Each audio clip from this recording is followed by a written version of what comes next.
दृष्टि संसार एत तात्पर्यपूर्ण कम रही कि आपण मैंने ठी आसी अच्छा एत विलंबित समय पर्यंत यह ही सूचौची जे आपण मैंने मूल लक्ष्य जीवन जो मौलिक लक्ष्य से दिगरे केते दूर जड़े जड़े अन्वेषी संधानी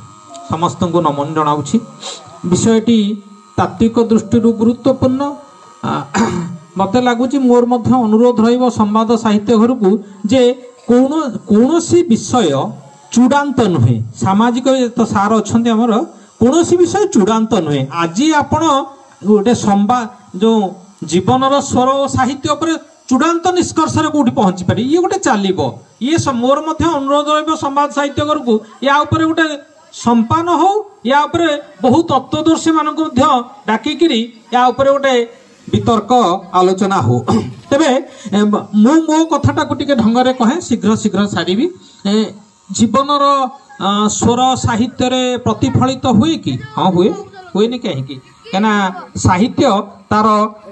पारिपार्श्विक अवस्थार चित्र को तो ही प्रतिफलित करे किंतु जीवनर स्वर प्रतिफलित हुए जी स्रष्टा सारस्वत स्रष्टा जीवन टाक जमी जीए जीवन को समस्ते जी पारती जीवन को समस्ते जी पारती नहीं कहीं जीवन एबे कौन है जीवन को आमे जीवनर केतेक शैली सहित जोड़ी जीवन जीवन प्रकृत में ता नुहे जीवन शैली सहित जन्म नेली गुड़ाए आहरणशील शैली को मो जीवन बोली कहूची प्रकृत में ताहा जीवन नुहे तेणु जो माने जीवन को जी थिले सेमानक सारस्वत सृष्टि रे ताहा प्रतिफलित होइछि केमिति आमे जदि साहित्यर गोटे परंपरा क्रम को नबा वेद को वेदरु आरंभ करबा वेद उपनिषद दुई महाकाव्य स्थूल पुराण तु आसिकी जातकमाला विष्णु शर्मा पंचतंत्र कथा सरित सागर समोदेवंकर ये गुड़िकर कौन होता ना एगुड़िकर स्रष्टा मानकर उपलब्धि थिला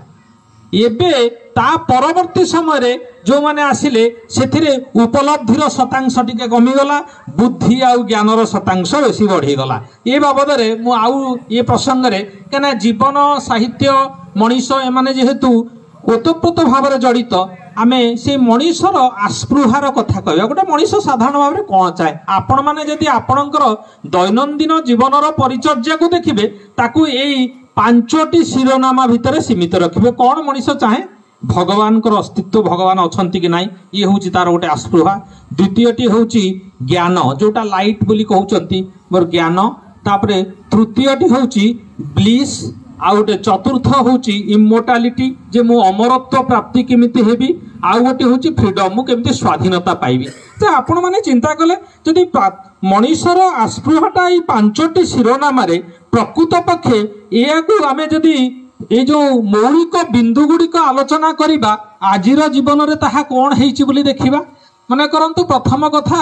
भगवान अछंती कि नाही यही कथार अन्वेषण रे मनीष जाई कौन कला प्रकृत रे तार जो अध्यात्म सत्ताटा को भूली गला ये गुड़िक कौन भगवान को खोजी खोजी जाई से धर्मानुष्ठान कला विभिन्न उपचार माना कला प्रकृत रे अध्यात्म दिगटी ये धर्मानुष्ठान अहं प्रसूत उपचार रे सीमित रहीगला ये भितर अध्यात्म विज्ञान अंतर्हित हो गला द्वितीय कथाटी जो रहिला जे द्वितीय तार जो मनीषर जो द्वितीय आस्पृहाटे ज्ञान ज्ञान आउ कौन अच्छी आउ तो कई मौलिक ज्ञान पछरे नाहांती आमर समस्त ज्ञान एबे सूचना सर्वस्व मात्र होइछि जो कथा टीएस इलियट कले what is knowledge it is in the information only तेणु सूचना होइछि आउ मनीष एते रकमर स्वाधीनता पाइला ताकू कौन कला स्वैराचार रे परिणत कला जोटा आपण माने जो गणमाध्यम रे प्रत्येक दिन देखुचंती जे स्वाधीनतार भाजन मु प्रकृत रे नुहे मते जेतिकी स्वाधीनता दिया गला मु ताकू स्वैराचार रे परिणत कली तेणु आउ चतुर्थटी रेला ब्लिस जो महा आनंद आनंद ही नाही कहना आपण तो जीवन को जीवनर मौलिक दिगपति वितस्पृह हेले तेबे जीवन तो जीले नाही से आनंद आसीबो कोठू अमरत्व अमरत्व प्रकृत रे सार जो कथा कहले कहना सारकर कथा गुडा को किछि किछि मु उद्धार करछि प्रकृत रे जीवनर मृत्यु नाही जीवनर जो मौलिक लक्ष्य जदि आपण देखिबे जीवनर मृत्यु नाही काहे कि मृत्यु नाही कहना काहे कि आपण काहे कि ताको जीवनर मृत्यु अछि बोली भाबंती तार कारण होची आपण जीवन को कोन देखिसंती ये देह देखी, ये मन देखी, ये प्राण देखी, ये तीनटा विभाग देखी। जहाँ मृत्यु को अतिक्रम कर जहाँ अविनाशी ता विषय आपण संपूर्ण विस्मृत होती हूँ आत्मा। ये देह ये देह सबुबले से सुख संभोग खोजे, मन सबुबले भावे जे ये बुद्धि बल विश्व को जय कर ये बुद्धि बल मनर बुद्धि बल विश्व को जय कर ये हूँ आधुनिक जुगर विज्ञान और प्रजुक्ति विद्यार विफलता। कहीं आप सब कथा गुड़िक निज बुद्धि रे संपूर्ण भावे ये पृथ्वी को नियंत्रण करें से तो आज 2024 मसीह आधुनिक विज्ञान और प्रजुक्ति विद्यार उत्तुंग शिखर में पहुंची मनीष आज असुखी कहीं, मनीष आज अशांति कहीं, मनीष एत अवसादग्रस्त कहीं, भारत वर्ष भली एक आर्यभूमि रे ये देश सबुठारु विषादग्रस्त कहीं। तार कारण होची आपण मन देह और प्राणर आवेग ये तीनोटी आधार रे आपण ये समग्र जीवन को बुझी पारिबे नाही। सुतरां ये जो आमर प्रकृत पक्षे आमर जीवनर मौलिक स्वर साहित्य प्रतिफलित नवा पक्षरे मोर तीनोटी उपलब्धि अच्छी। ताहा होची गोटिए जे प्रकृत पक्षे मु जो कथाटी पूर्वर आपन को कहली जे देह मन प्राण बाहर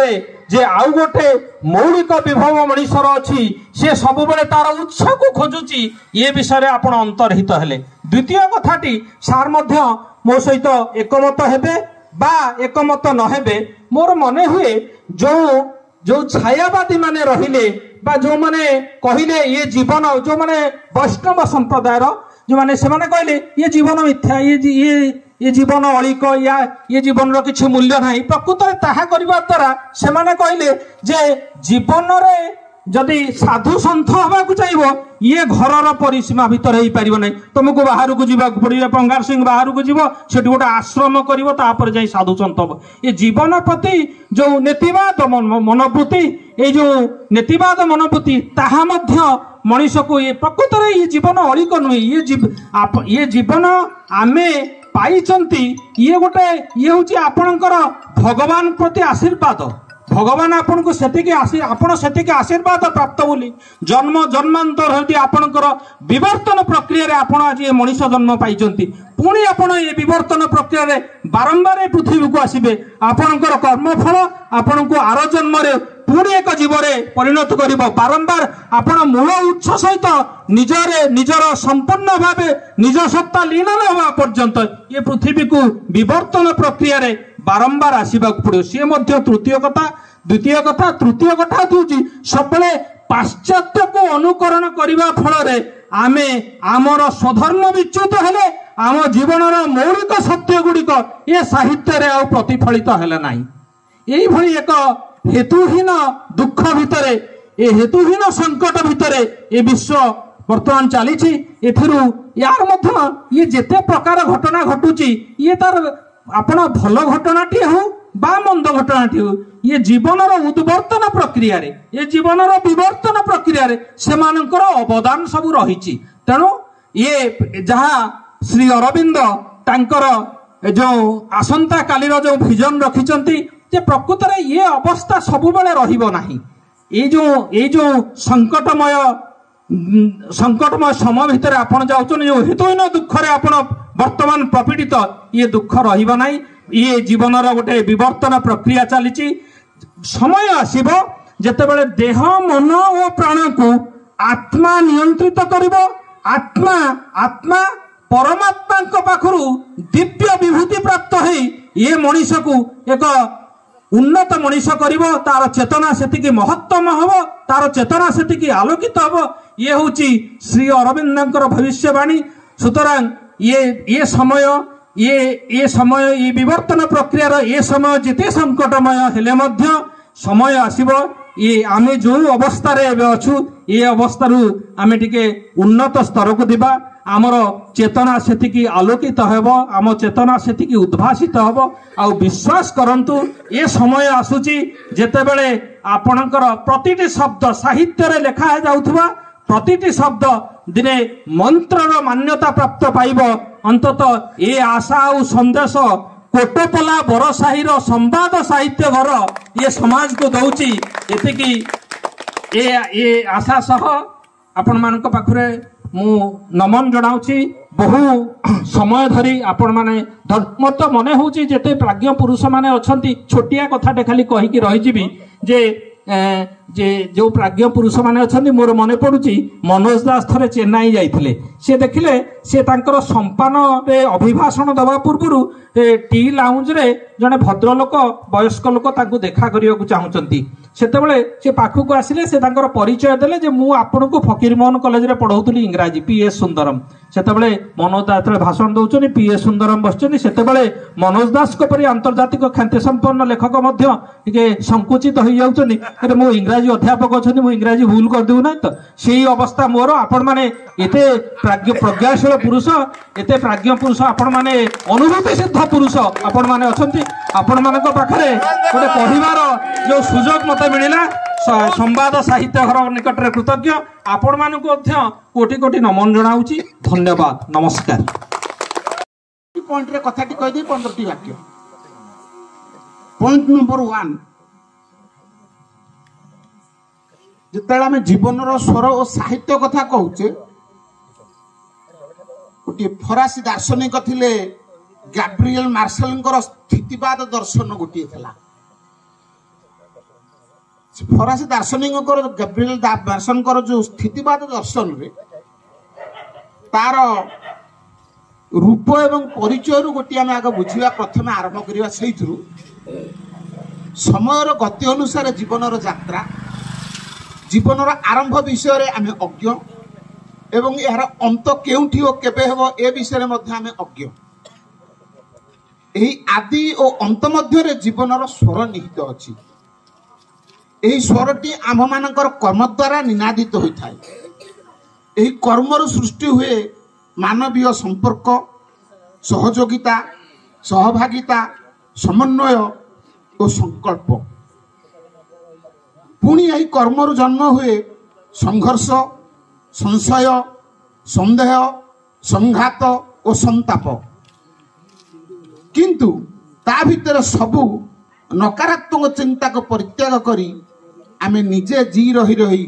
कर्म करने को पड़े। कहीं ना पत्थरटीए गोटे थर मंदिर जाउची आ भगवान ही जाउची पत्थरटीए गोटे थर मंदिर को जाउची भगवान ही जाउची किंतु मनुष्य प्रतिदिन मंदिर जाई मध्य मनुष्यटीए ही पारु नाही। कारण कौन ता भीतर नकारात्मकता भर्ती होती रही नेगेटिव थॉट्स ए जो नकारात्मकता भीतर रही जाइछि मनुष्यटी मनुष्य ही पारु नाही। पत्थरटीए भगवान होउची आमे किंतु मनुष्यटीए ही पारु नाही। ई होउची एक प्रथम उत्तरटीए हबो जे जीवनर स्वर कौन हवा उचित कौन हवा उचित ना नकारात्मकता रु आमे दूरे जिबा यदि आम जीवनर स्वर हुए एवं जो साहित्य यही प्रसंगटी की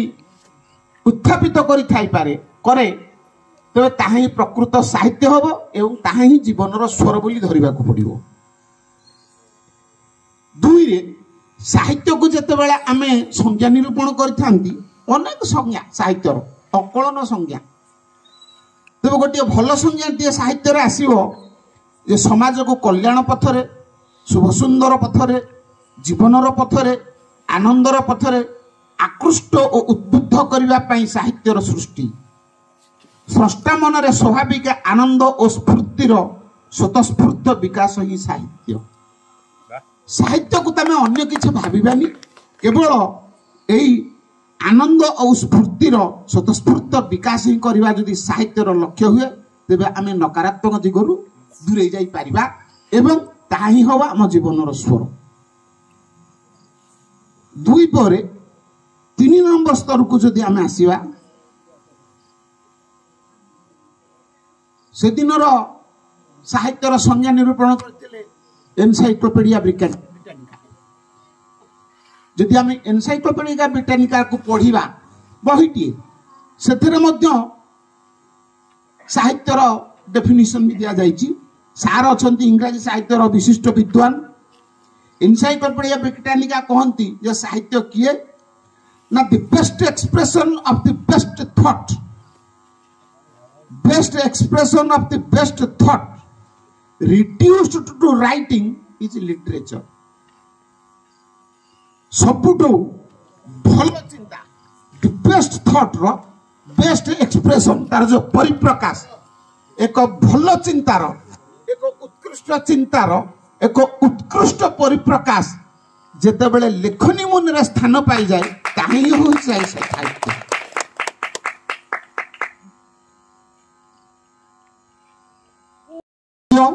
शिव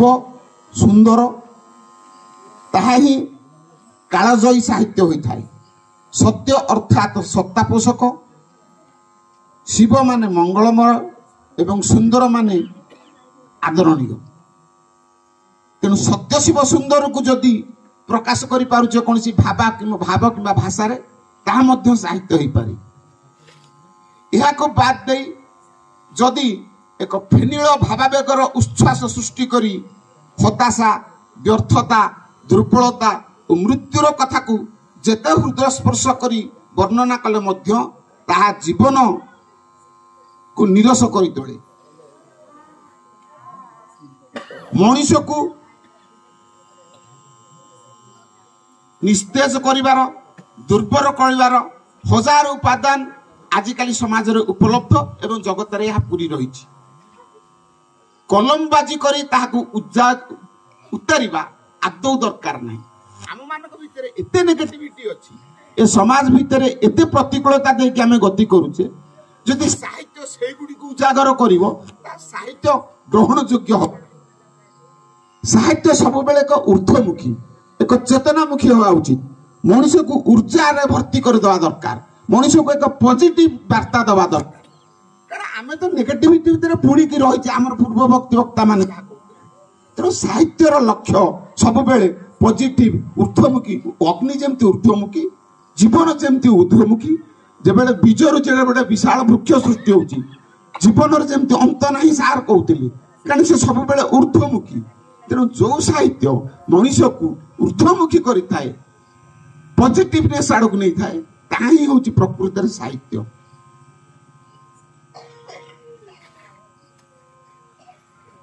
एबे आसीबा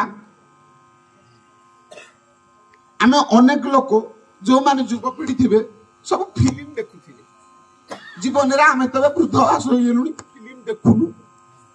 कौन सी नाटक किंबा उपन्यास रे आपण देखिबे जदि तार अंतटी एक वियोगात्मक भाव रे हेई थाए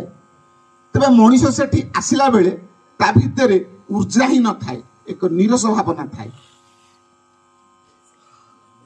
जदि मिलनात्मक अंत घटी थाए मनुष्य खुशी है कि आसे। जने फिल्म देखा कहीं जाए मनोरंजन पे जाए। जने श्रमजीवी जीवन कर्म कर सारी जने गृहस्थ निजर कर्म कर सारी जेते क्लांत हो पड़े मनोरंजन आवश्यक पड़े सी से नाटक टीए देखिबो कि उपन्यास टीए पढ़िबो कि फिल्म टीए देखिबो नाटक टीए देखिबो यात्रा टीए देखिबो ता सब बेले नकारात्मक माने विच्छेदर न सरी विद्वेषर न सरी मिलन तार सरीबा उचित, मिलनात्मक हवा उचित। हेले से ऊर्जा नहीं कि आसीबो, शक्ति नहीं कि आसीबो। तेणु साहित्य सब बेले एक सृजनशील एवं व्यक्ति को उद्वर्धनशील करी जदि पारिबो ताही प्रकृत साहित्य भितर गणा जीवो। नकारात्मकता देखा जाए केते बेले ना मनुष्य आजिकाली